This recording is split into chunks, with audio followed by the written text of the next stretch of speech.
Aile toplumun temel taşıdır, temel tuğlasıdır. Yani aileyi, toplumu bir bina olarak düşündüğümüz zaman bu binanın tuğlalarını da aile olarak nitelendirebiliriz.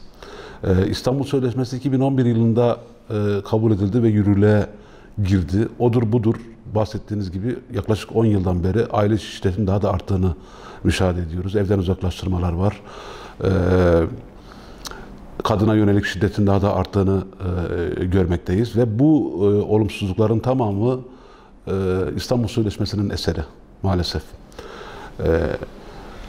İstanbul Sözleşmesi toplumun temel yapı taşı olan ya da kozmik odası olan ailenin içine konulmuş bir bomba deyim yerindeyse ve bu bomba her patladığında işte o toplumun ana yapısını oluşturan duvarlardaki tuğlalardan birinin söküldüğünü görüyoruz.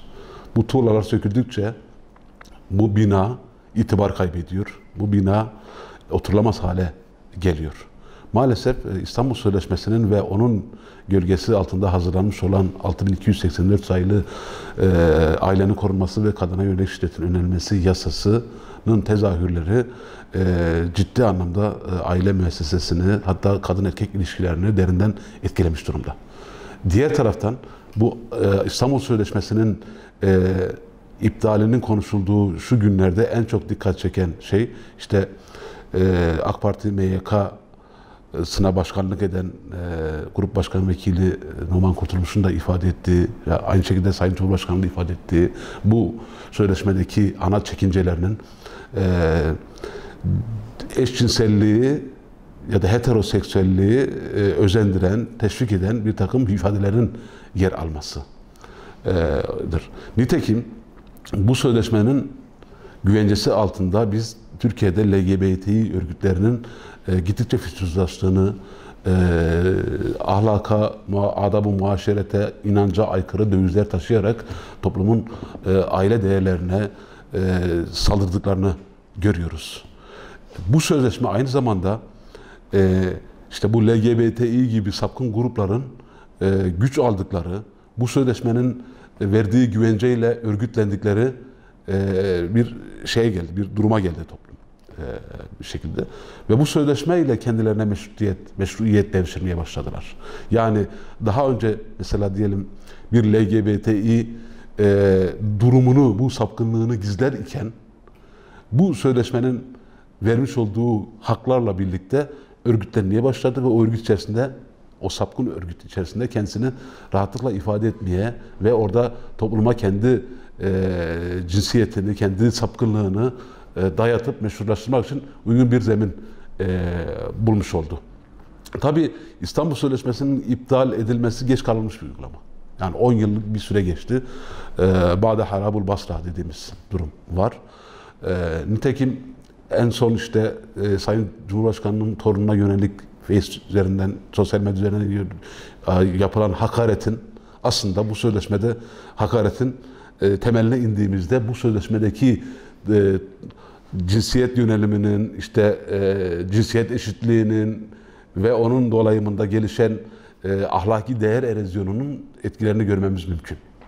Dolayısıyla geç kalınmış bir uygulama bir an önce de tabii iptal edilmesi hepimizin temennisidir. Bu arada şöyle bir şey de basında takip ettiğim kadar var. İşte niyet beyanı dedikleri durum. Yani işte biz sözleşmeden tamamen çekilmeyelim ama sözleşmenin bazı hükümlerine şerh koyalım, onları kabul etmeyelim. Bu da doğru bir durum değil. Yani sonuçta bir sözleşmedir. Ya tamamen çekilirsin ya da uygulanmasına kabul edersin ve devam eder bu şekilde. Diğer taraftan mesele sadece İstanbul Sözleşmesi'nden vazgeçmek, İstanbul Sözleşmesi'ni iptal etmek değildir. Aynı zamanda bu sözleşmeden sonra yürürlüğe giren 6284 sayılı ailenin korunması ve kadına yönelik şiddetin önlenmesi yasasında da bir takım düzenlemelerin yapılması gerekiyor. Çünkü nihayetinde o yasadaki birçok hüküm İstanbul Sözleşmesi'nin şartlarını barındırmaktadır. Mesela evden uzaklaştırma, kadının beyanının esas olması, herhangi bir delile gerek kalmadan savcılığın evden uzaklaştırma kararı vermesi gibi durumların da önünün açılması lazım. En azından bunun sadece kadın beyanını esas almak yerine kendisine yönelik şiddetin ispat edilmesini şey yapmak gerekiyor. Sağlanması gerekiyor. Ancak bu şartlarda evden uzaklaştırma verilmesi yerinde olur diye düşünüyorum. Diğer taraftan evden uzaklaştırılan erkeğin nerede kalacağı konusunda herhangi bir hüküm yoktur. Yani o kişi sokakta kalmış, parkta kalmış ya da ne bileyim otelde kalmış. Kimse bu konuda herhangi bir düzenleme söz konusu değil. Dolayısıyla sadece İstanbul Sözleşmesi'nin iptali değil, aynı zamanda 6283 sayılı yasanın da revize edilmesi gerektiğini düşünüyorum. Bir de İstanbul Sözleşmesi'nin olumsuzlukları ortada aslında. Adalet Bakanı'nın 2019 yılındaki verilerine göre 563 bin küsür erkek evden uzaklaştırılmış. 563 bin erkeğin eşi ve çocukları, 3 tane de çocuklar olduğunu kabul edelim. 2 de kendileri, karı koca 5 kişi. 5'i 563 bin küsürle çarptığın zaman 3 milyona yakın bir kitlenin, bir nüfusun huzursuz olduğunu, ki bunlara şeyleri saymıyoruz. Karı kocanın anne babasını ve yakınlarını saymıyoruz. Yani büyük bir şehre düşmüş bir bomba gibi düşünün siz. Yani sadece bomba dediğimiz şey fiziki zarar veren şey değildir aslında. Yani insanın ruhsal yapısını tahrip eden, onu hayattan soğutan, ondan sonra psikolojisini olumsuz etkileyen şeyler aslında bombadan daha tesirlidir. Dolayısıyla İstanbul Sözleşmesi'nin eseri olan böyle bir ülkedeki büyük bir şehirinde, yani 3 milyona yakın nüfusu olan bir şehir kadar her yıl aileyi parçalayan bir sözleşme, parçalamasına neden olan bir sözleşmenin zararsız demek akla abes bir durumdur. Yani abes iştigaldir. Bunu bir defa burada görüyoruz.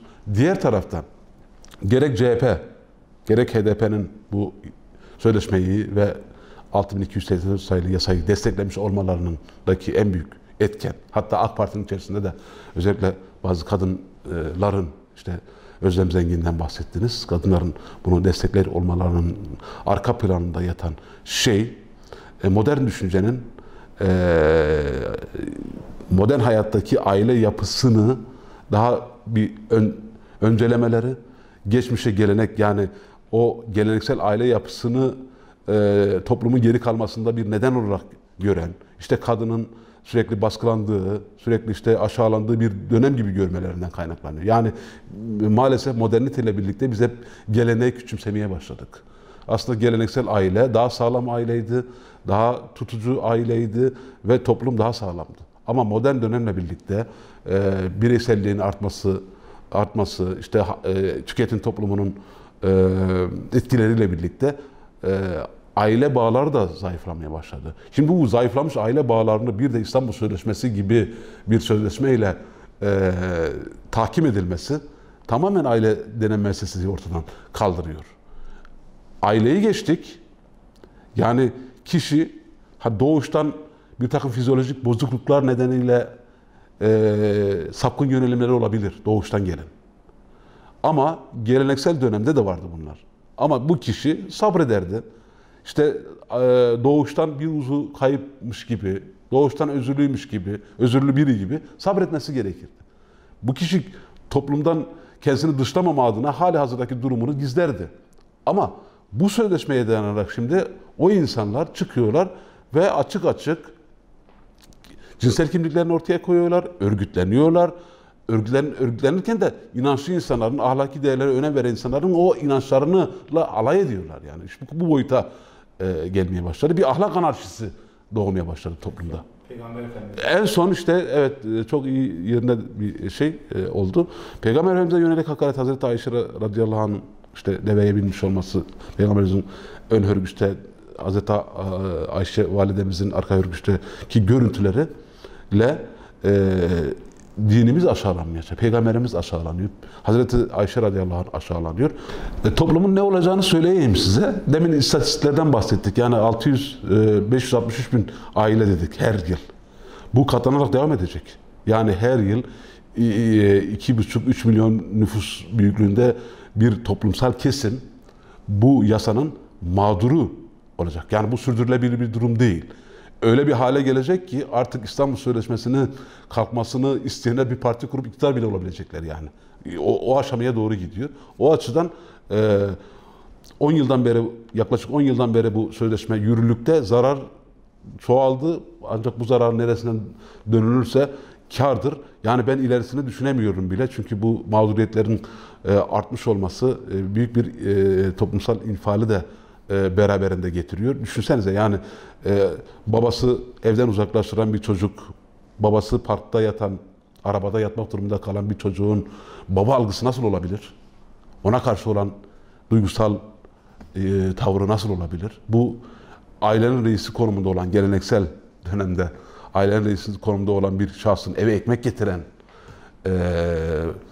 işte sırtını aile birilerinin dayadığı bir kişinin bu şekilde itibarsızlaştırılması, aileden tecrit edilmesi sonucunda artık o ailede yetişen nesil ya da bu tür haberleri izleyen çocuklar ve gençlerin aile algılarını da deforme etmiş olur. Yani ileride o da aynı şekilde der ki aile, madem aile bu, o zaman ben evlenmiyorum deme aşamasına gelir. Bu uygulama aynı zamanda gençlerin evlenmekten uzaklaştıran bir uygulamadır. Yani çünkü evlenmek demek artık şu yasal şeye göre eşine en ufak bir şey söylediğinde rahatlıkla kapı dışarı edilebileceğin, ondan sonra eşin gidip boşanma davası açtığında ömür boyu nafaka ödeyebileceğin, boşanma durumunda dişinle tırnağını artırdığın mülkün yarısının eşine geçtiği bir adaletsiz bir uygulama ortaya çıkıyor. Dolayısıyla evlenmek artık düne göre daha riskli ve daha tehlikeli bir duruma gelmiş oluyor. Eğer bu uygulama devam ederse. Son zamanlarda gençlerde evlilik oranları azalıyor. Evlilik oranları azalıyor. Boşanma zaten istatistiklerde de onu görüyoruz. Yıl